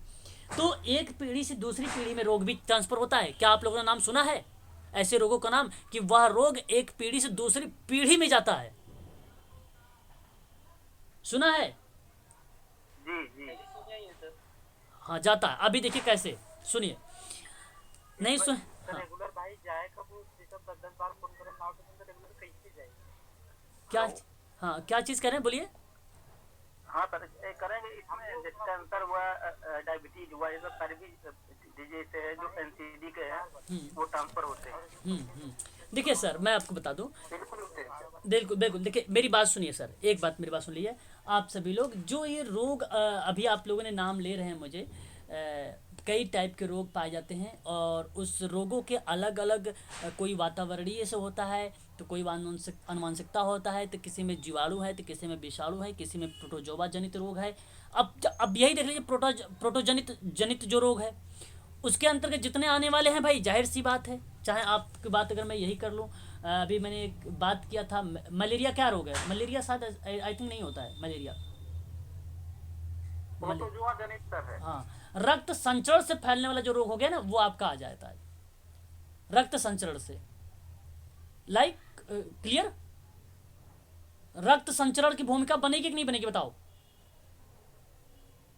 बिल्कुल बनेगी सर, बिल्कुल बनेगी, करेक्ट। यहाँ मैं आपसे एक बात कर रहा था, आप लोग मुझे टॉपिक से दूसरी तरफ लेके चल रहे हैं बार बार, मेरी बात को जरा समझिए। मैं बताना चाह रहा हूँ आप लोगों के यहाँ पर एक इम्पॉर्टेंट पॉइंट जो एग्जाम में कई बार मेडिकल सोशल वर्क ही बात क्यों किया जाए, जहाँ आप मेडिकल साइंस की बात करें या मेडिकल जहाँ पर आता है, चाहे डॉक्टर लाइन में हो चाहे हमारी लाइन में हो, सोशल वर्क में हो, कलर ब्लाइंडनेस बहुत इंपॉर्टेंट है, जिसको शुद्ध हिंदी में क्या बोला जाता है? वर्णाधानता। नोट कर लीजिएगा, ये बेसिकली क्या होता है। और अच्छा इसमें आपको बताऊं, हीमोफीलिया भी है, रंजकहीनता भी है, सिंड्रोम भी आते हैं, इसमें सिंड्रोम भी आते हैं, ठीक है। तो ये चीज़ें हमें देखने को मिलती है। अब यहाँ पे आप समझने की कोशिश करिएगा वर्धानता के बारे में थोड़ा सा। जो कलर ब्लाइंडनेस होता है ना, यह एक प्रकार का अनुवांशिक रोग होता है जिससे रोगी लाल और हरे रंग की पहचान पाता है। तो यहां आप ध्यान रखिएगा, रोगी कौन कौन से रंगों के बारे में बात कर रहा है, दिक्कत आती है लाल और हरे रंग की। और इस रोग के जो जीन होगा वो यक्स गुणसूत्र पर पाया जाएगा। किस गुणसूत्र पर पाया जाएगा? यक्स क्रोमोसोम्स पर पाया जाएगा। लाल रंग की जो वर्धांतता होती है, जो लाल रंग की वर्धांतता होती है उसका नाम बताता है प्रोटोनोपिया। क्या नाम बोलता है उसका? प्रोटोनोपिया कहते हैं उसको, लाल रंग की वर्धांतता को। और जो हरे रंग की वर्धांतता होता है उसको क्या नाम देंगे? ड्यूटेरेनोपिया। ड्यू नोट कर लीजिएगा, ड्यूटेरेनोपिया, नोपिया होगा, नोपिया। ठीक है, याद रखिएगा, ये हरे रंग का बताता है। अब आपको अभी ऊपर आपने पढ़ा कि टोटल मनुष्य में 46 क्रोमोसोम्स होते हैं, जिसमें आपने अगर हम बात करें 44 गुणसूत्र जो होते हैं वो, अगर हम बात करें 22 की बात करें, 23वां क्योंकि लिंग निर्धारित करता है इसलिए हमने 22 के आधार पर बताया 44। ये जो गुणसूत्र होते हैं स्त्री और पुरुष में समान होते हैं। और इसका 44 को नाम जानते हो क्या दिया गया है? उसको नाम दिया गया ऑटोसोम। क्या नाम दिया गया, बोलो एक बार? ऑटोसोम। ऑटोसोम। ये जो आगे आपके पास बचे दो गुणसूत्र, ये ऐसे दो गुणसूत्र हैं, ऐसे दो क्रोमोसोम्स हैं जहां स्त्री और पुरुष में अलग अलग होते हैं। इन्हीं का नाम दिया गया है, जानते हैं क्या? हेटेरोसोम। क्या नाम दिया गया है इसको? बहुत इंपॉर्टेंट पॉइंट बता रहा हूं और ये सोशल वर्कर को पता होना चाहिए। जो भी पेपर बनाएगा श्योर है कि इस तरीके का वो कॉन्सेप्ट जानता होगा। ठीक है, सेक्स क्रोमोसोम्स भी इसी को कहा जाता है, सेक्स क्रोमोसोम्स भी इसी को बोला जाता है। ये दो points very very most important है जो एग्जाम में आपको देखने को मिल सकता है। हम बात अभी दो ही गुणसूत्र की बात करेंगे, जो दो क्रोमोसोम्स है, इन्हीं के बारे में चर्चा करने वाले हैं। ये जो दो गुणसूत्र हैं इसमें मेल का अगर हम बात करते हैं तो XY होता है, और फीमेल की अगर हम लोग बात करते हैं तो XX गुणसूत्र होता है। बहुत ही ध्यान से सुनिएगा। पुरुषों में अगर हम वर्धांतता की बात करते हैं, किसकी? वर्धांतता की, तो वहां पे पुरुषों में भी अगर हम बात करेंगे तो यक्स प्रभावित है, वाई प्रभावित नहीं। वाई प्रभावित होता ही नहीं है। बात को समझिए किस तरीके से ट्रांसफर हो रहा है, समझिएगा भी ध्यान से आप सभी लोग, केवल समझते चलिए।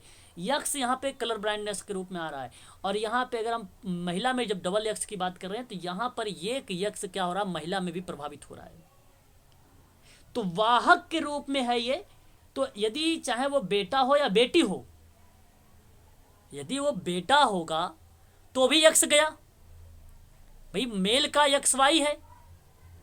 तो अगर वहां पे यक्स प्रभावित हुआ फिर वो वहां पे हो गया वर्धांतता। यदि फीमेल में अगर बेटी हुई फिर भी एक यक्स गया, तो जाहिर सी बात है वहां पर भी प्रभावित हुई कि नहीं हुई। और अच्छे समझिए, चलो इधर देखो, यहां देखो। इस रोग में अगर हम बात करते हैं तो वंशानुगत इस तरीके से होता है। अगर हमने कहा, क्या बोला हमने, कहा कि मेल जो है XY होता है सामान्य, ये जनरल होता है, सामान्य है। यक्स क्या होता है? सामान्य, महिला होती है, फीमेल। ठीक है, यक्स क्या होती है भाई? सामान्य, फीमेल होती है। क्लियर है कि नहीं? यहां तक क्लियर है? बोलिए जरा एक बार।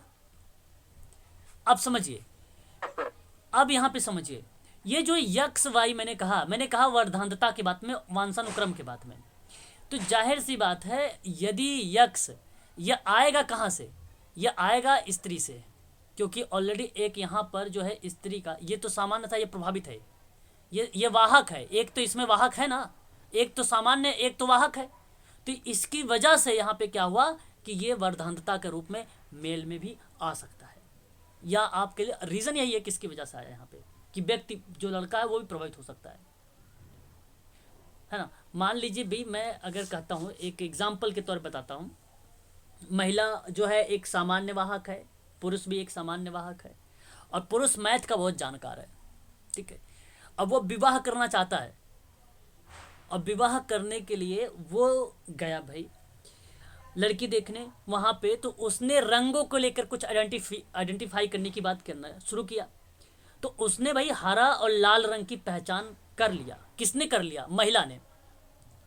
अब उस व्यक्ति को पता ही नहीं चला, क्योंकि उसका एक यक्ष तो प्रभावित नहीं है भाई, एक यक्ष तो प्रभावित है, एक तो ठीक ठाक है उसका। बात समझ में आ रही कि नहीं समझ में आ रही है? बताइए जरा एक बार। तो वो पहचान ली, है ना।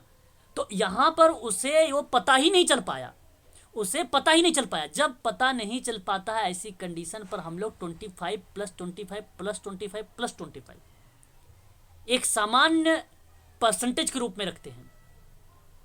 कहने का मतलब, मैंने कहा कि भाई ये यक्स वाई है, पुरुष है, ये यक्स है, यहाँ पे महिला ये है वर्धांतता। अब बनाते हैं हम लोग मैथ वाला सिस्टम, ठीक है भाई।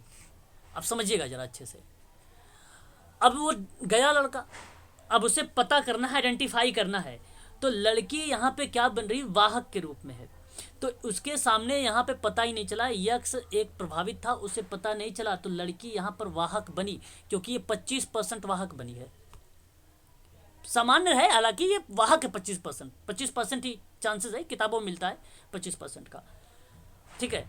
और लड़की फिर उसके बाद यहाँ पर अगर हम बात करते हैं तो जाहिर सी बात, अगर ये डबल यक्ष है तो मैं कहता हूँ लड़की सामान्य ही पैदा होगी। फिर तो क्या दिक्कत है भाई, उसमें कोई दिक्कत ही नहीं होगी। यदि यहाँ पे एक है तो 25% वाहक है, कोई लड़की हो सकती है, ऐसा कहा जा रहा। लेकिन ये यक्ष वाली बात कर रहा हूँ मैं, पुरुषों की बात कर रहा हूँ यहाँ पे। फिर वाई की बात कर लेते हैं यहाँ पे। तो एक यक्ष एक्स पर हमने सी वर्धा, सी का मतलब है कलर ब्लाइंडनेस, ठीक है। तो यहाँ पे लड़का क्या हुआ? वाहक हुआ। लड़का वाहक है क्योंकि ये एक्स वाई यहाँ पर इसको जो यक्ष है वो प्रभावित है उसका, और ये 25% वाहक है, हो सकता है। और सामान्य में अगर हम बात करते हैं तो यहाँ पे यक्ष वाहक है, तो जाहिर सी बात है ये सामान्य है, ये 25% है, ये भी 25%, ये भी 25%, ये भी 25%।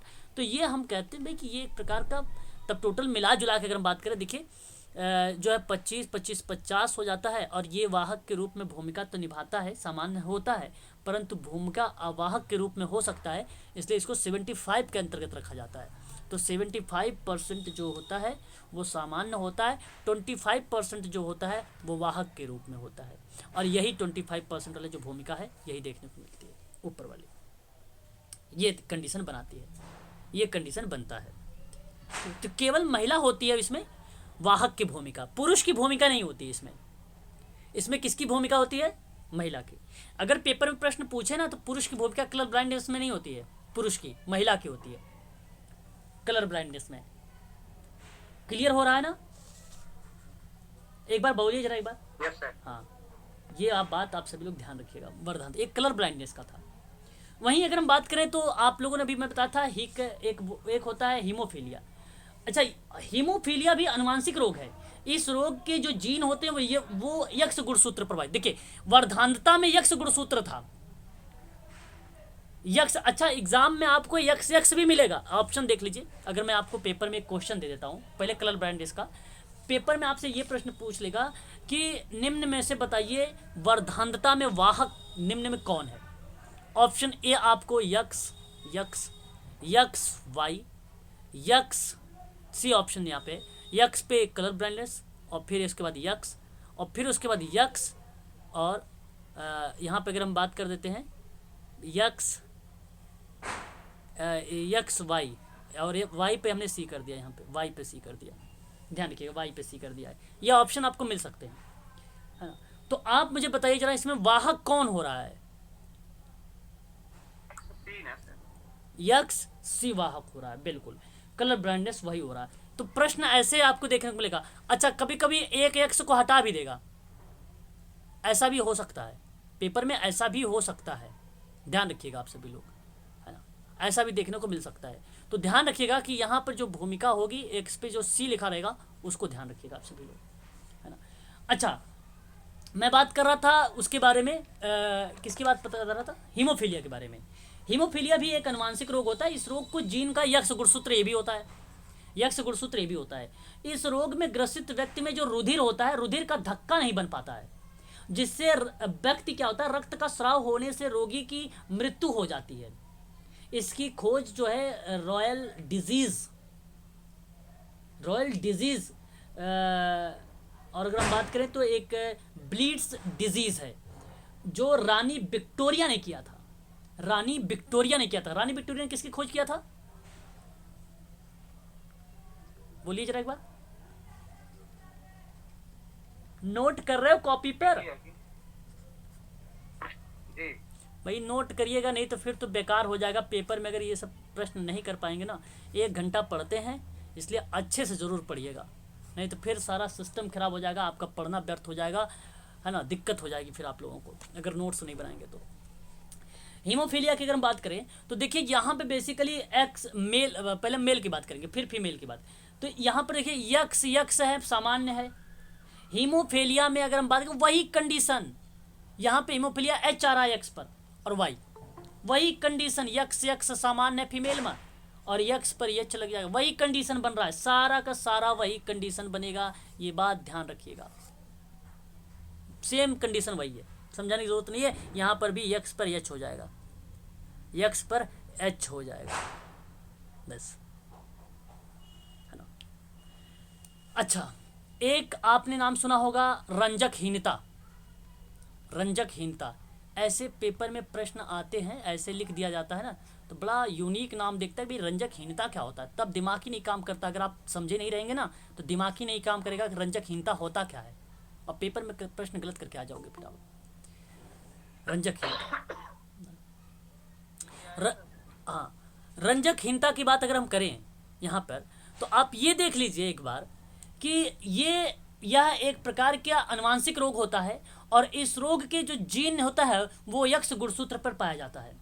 इस रोग में ग्रसित रोगी में मिलेनिन नामक वर्णक का निर्माण नहीं हो पाता है, जिससे हमारी त्वचा का रंग, बालों का रंग उड़ जाता है।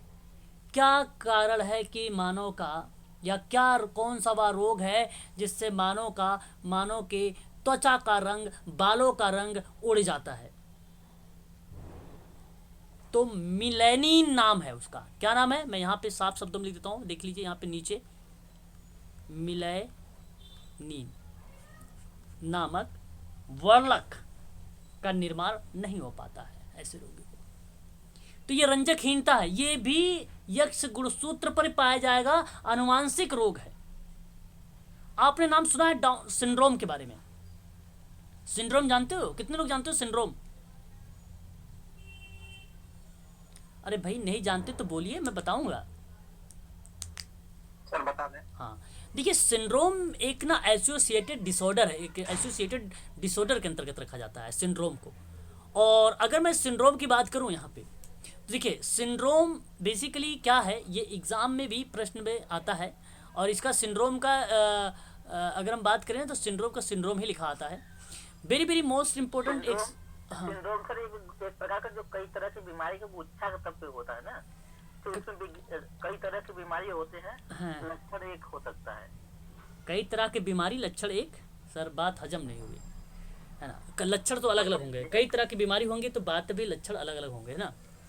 देखिए सिंड्रोम, सर सिंड्रोम सुन लीजिए, सिंड्रोम बेसिकली क्या होता है सर, आप शायद परिभाषा आप एड्स की तरफ लेके जा रहे हैं, आप से जो बोला है आपने वो एड्स की परिभाषा लेके जा रहे थे।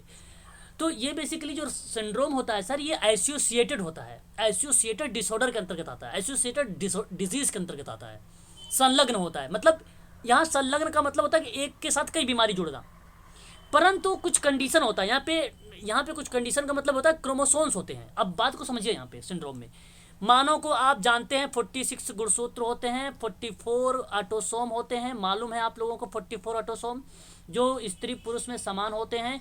वहीं जो 2 ऐसे क्रोमोसोम्स होते हैं जो स्त्री और पुरुष में अलग अलग होते हैं, जिसको हेटेरोसोम्स कहते हैं, सेक्स क्रोमोसोम्स बोलते हैं, जहां पर मेल की भूमिका आती है एक्स वाई की, फीमेल की भूमिका आती है एक्स एक्स की। ये बात आपको मालूम है। यहाँ से भी प्रश्न पूछे जा सकते हैं जो मैंने डायग्राम के रूप में बताया आपको। शिशु का लिंग निर्धारण बताइए, पुरुष की भूमिका है महिला की? बताइए, शिशु का लिंग निर्धारण पुरुष की भूमिका है या महिला की? पुरुष की सर। शाबाश, क्या बात है, पढ़ रहे हो अच्छे से, फिर तो गुड, बहुत बढ़िया, पुरुष की। नोट कर लीजिएगा, पॉइंट है इंपॉर्टेंट, पेपर में पूछा गया पॉइंट था इसलिए मैंने बोल दिया यहाँ पर। शिशु के लिंग निर्धारण में पुरुष का वाई गुणसूत्र जिम्मेदार होता है। वाई गुणसूत्र जिम्मेदार होता है, ये नोट कर लीजिएगा कि शिशु के लिंग निर्धारण में पुरुष का वाई गुणसूत्र जिम्मेदार होता है। ये बात भी नोट कर लीजिएगा, वाई गुणसूत्र जिम्मेदार होता है, वाई गुणसूत्र जिम्मेदार होता है। यहां बात अगर हम लोग करते हैं तो अर्धसूत्री विभाजन सुना है, अर्धसूत्री विभाजन गुणसूत्र का, गुणसूत्र का अर्धसूत्री विभाजन नाम सुना है किसी ने? बायो अगर पढ़े होंगे तो आप सुने जरूर होंगे। चलिए देखिए, अगर हम बात करते हैं अर्धसूत्री विभाजन के बारे में, ये 23 क्रोमोसोम्स होता है।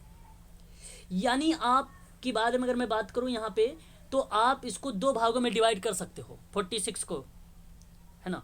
तो अगर मैंने यहाँ पे भाई अगर मैंने कह दिया 22 ऑटोसोम प्लस यक्स गुणसूत्र, बताओ पहला स्पर्म हुआ, पहला स्पर्म हुआ। दूसरी बात करते हैं 22 ऑटोसोम प्लस हमने वाई गुणसूत्र कर दिया, ये दूसरा स्पर्म हुआ, स्पर्म हुआ।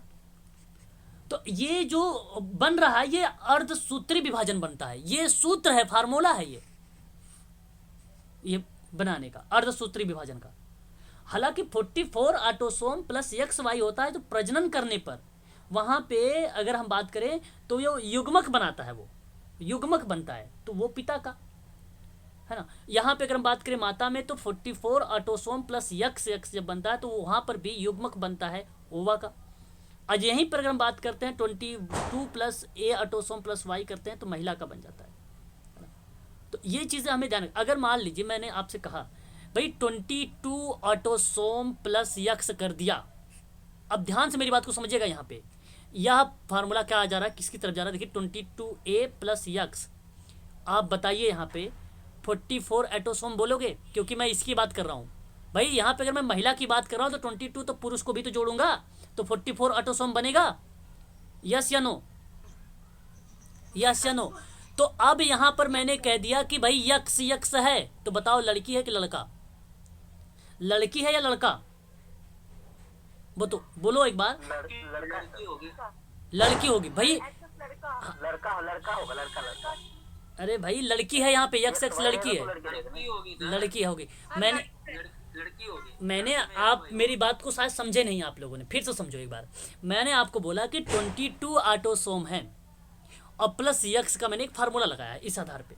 तो मैंने यहाँ पे जब 22 ऑटोसोम प्लस में एक यक्स की बात कर रहा हूँ, ये बात मैंने जाहिर सी बात है यक्स लिख दिया तो आप समझ गए होंगे कि भाई हो सकता है ये मेल हो सकता है ये फीमेल हो, परंतु मैंने चलो इसको मेल को रख लेता हूँ कि ये मेल है, ये क्या है, मेल है, मैंने मेल को मान लिया।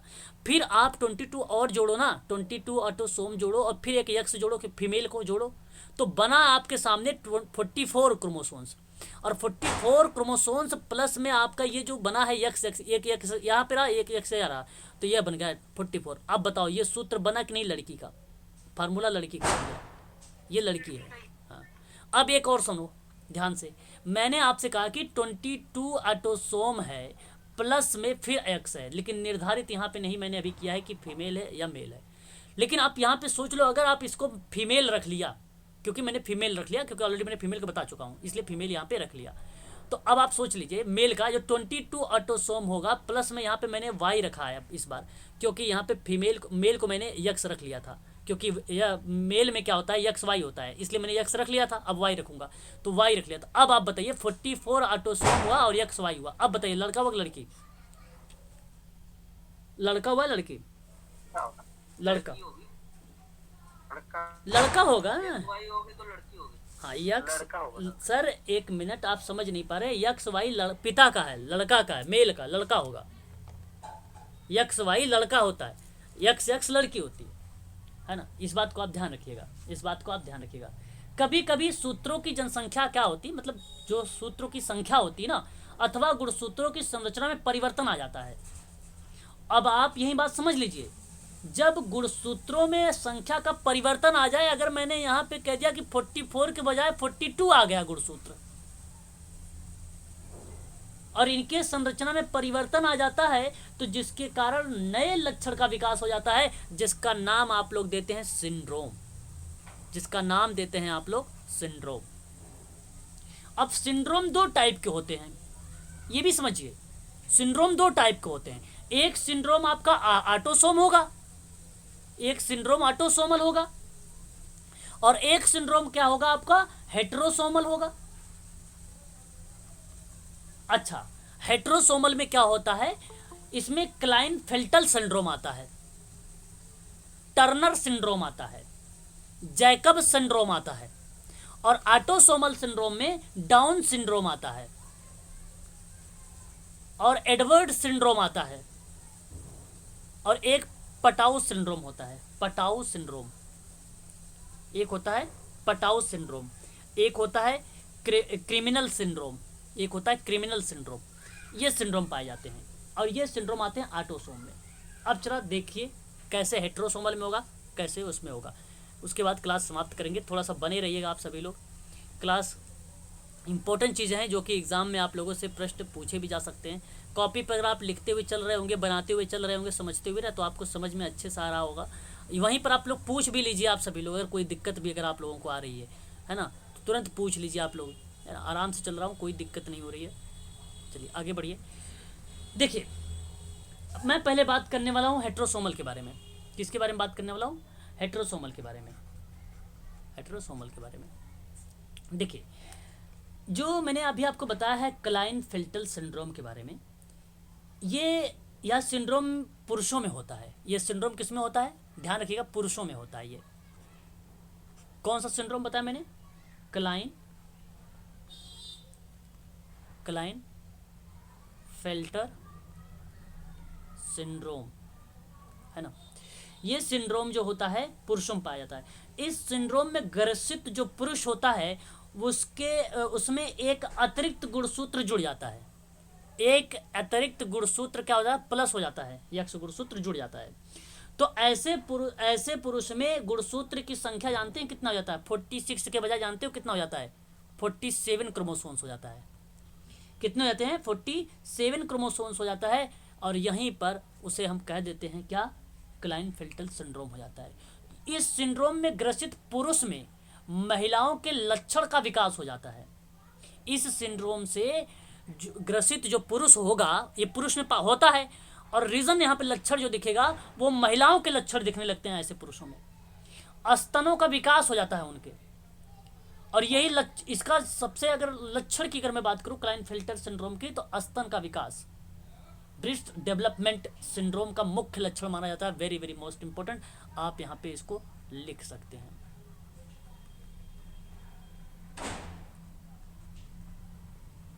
डेवलपमेंट, स्तनों का विकास।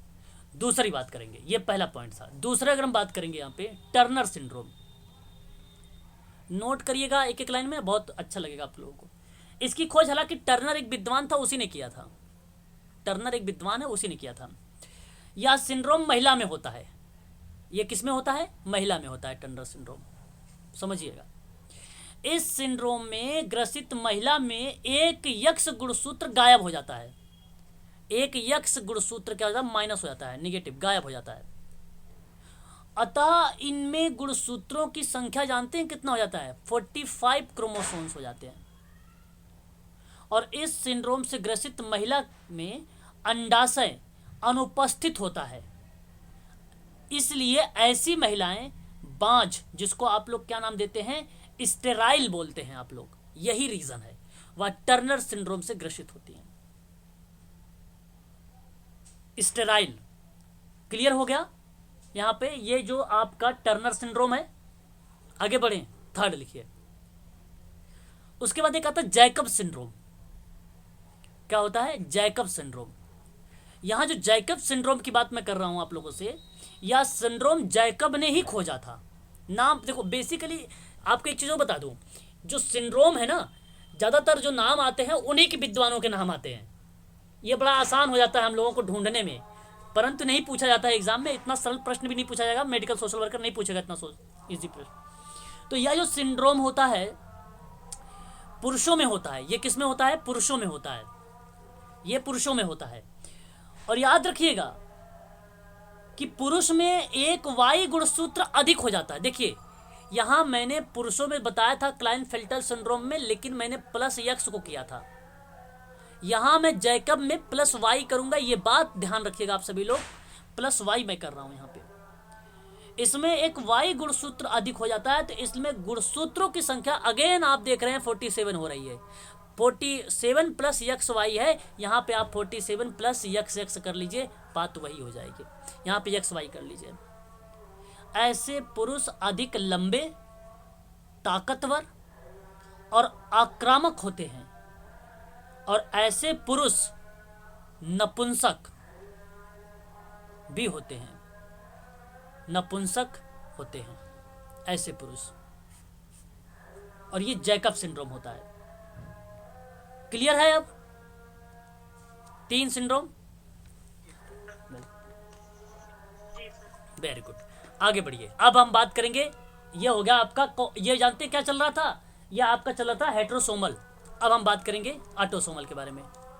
ऑटोसोमल भी कॉपी पर जरूर लिखिएगा, मैं बार बार आप लोगों से बोल रहा हूँ ताकि आप समझ लो अच्छे से। दूसरी बात अगर हम करते हैं यहाँ पे ऑटोसोमल, क्योंकि यहाँ पे आनुवंशिकता के बारे में बात कर रहा हूँ, बहुत लंबा चला गया हूँ, लेकिन बहुत इंपॉर्टेंट चीज़ों पे बात कर रहा हूँ आप लोगों से, अगेन आप लोगों से, ताकि दोबारा बात ना करना पड़े। हालांकि ये चीज़ें अभी आती, दोबारा मैं बात करता आप लोगों से। ऑटोसोमल सिंड्रोम के बारे में अगर मैं बात करूँ यहाँ पर, तो यहाँ आप ध्यान रखिएगा 1 से लेकर 44 गुणसूत्र तक की बात होगी, 1 से 44 गुणसूत्र तक। पहले मैं बात करूंगा डाउन सिंड्रोम के बारे में, वेरी वेरी मोस्ट इंपोर्टेंट, इसको आईएमपी करके लिखिएगा। डाउन सिंड्रोम, ठीक है। डाउन सिंड्रोम जानते हैं किसने दिया है? ये एक विद्वान थे, उनका नाम था लंगडन, लंगडन उनका नाम था। लंगडन डाउन ने इस सिंड्रोम को दिया, और इस सिंड्रोम से ग्रसित रोगी में जो 21वां गुणसूत्र था, कुल टोटल 23 गुणसूत्र होते हैं ना, 22 पेयर में आते हैं ना, तो जो 21वां गुणसूत्र था, कौन सा गुणसूत्र था? 21वां गुणसूत्र, ध्यान रखिएगा। ये जो 21वां गुणसूत्र था,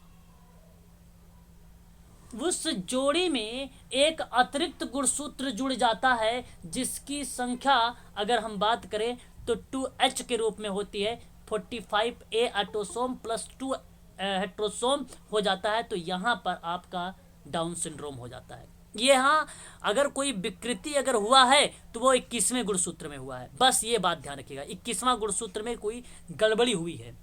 और यही कारण है कि 21 मार्च को डाउन सिंड्रोम दिवस मनाया जाता है। कितने लोग जानते हो 21 मार्च को डाउन सिंड्रोम दिवस मनाया जाता है? यही रीजन था, नहीं पता था? चलो कोई बात नहीं, आगे बढ़िए। 21 मार्च को डाउन सिंड्रोम दिवस मनाया जाता है। इसका लक्षण जानते हैं? इसका लक्षण जो होगा वो मंद बुद्धि, शरीर की लंबाई कम होना, मुंह खुला रखना, जीभ खुरदरा रहना, जीभ बाहर निकालना या लटकता रहना, सिर जो है छोटा रहना। सिर छोटे रहने एक प्रकार से मंगोली जड़ता सिंड्रोम को रिप्रेजेंट करता है, जिसको मंगोलिज्म कहा जाता है। ये डाउन सिंड्रोम का ही शब्द मिलता है, मंगोलिज्म, मंगोलिज्म, ये मंगोलिज्म, ठीक है, याद रखिएगा। मंगोली जड़ता सिंड्रोम कहा जाता है, ये इसको डाउन सिंड्रोम का नाम है। ये सिर का छोटा होना, सिर छोटा रहता है इनका, जीभ खुरदरी रहती है इनका, चेहरे का जो हाव भाव बना होता है बड़ा अजीबोगरीब बना होता है इनका, छोटे कद के होते हैं ये, है ना। मुंह हमेशा खुला रहता है इनका। देखा है ऐसे बच्चों को? देखा है किसी ने? जी सर। हाँ, तो समझ में आ रहा होगा कि वो बच्चा जो है डाउन सिंड्रोम का है ना। चलो आगे बात करते हैं। एक आता है, एक ही जैसी रहती है सर जी, इनकी शक्ल एक ही जैसी रहती है, चाहे कहीं के डाउन सिंड्रोम को देखा जाए तो। नहीं नहीं नहीं, एक ही जैसे कैसे कह सकते हो? शक्ल भाई ये जरूरी नहीं है। हाँ, अरे एक शक्ल कैसे हो सकती है? सबके तो अलग अलग भाई गुणसूत्र है ना, एक शक्ल नहीं कहे। हाँ, ये आप कहें कि डाउन सिंड्रोम का लक्षण यही है, तो लक्षण यही मिलेंगे। काले भी होते हैं, गोरे भी होते हैं, है ना, ऐसे भी होते हैं, एक ही शक्ल नहीं। एडवर्ड सिंड्रोम की बात कर लेते हैं। चलो देखो, एडवर्ड सिंड्रोम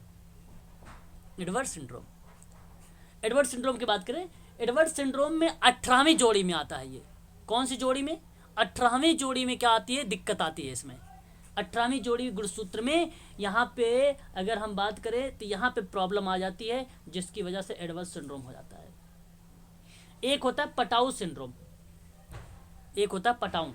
पटाऊ सिंड्रोम जानते हैं, 13वें गुणसूत्र में आती है दिक्कत, 13वें गुणसूत्र में दिक्कत आती है, 13वें गुणसूत्र में दिक्कत आती है। पटाऊ सिंड्रोम में पता है एक यहाँ पे ये आता है कि उंगलियों की जो संख्या होगी ना वो अधिक हो जाती है।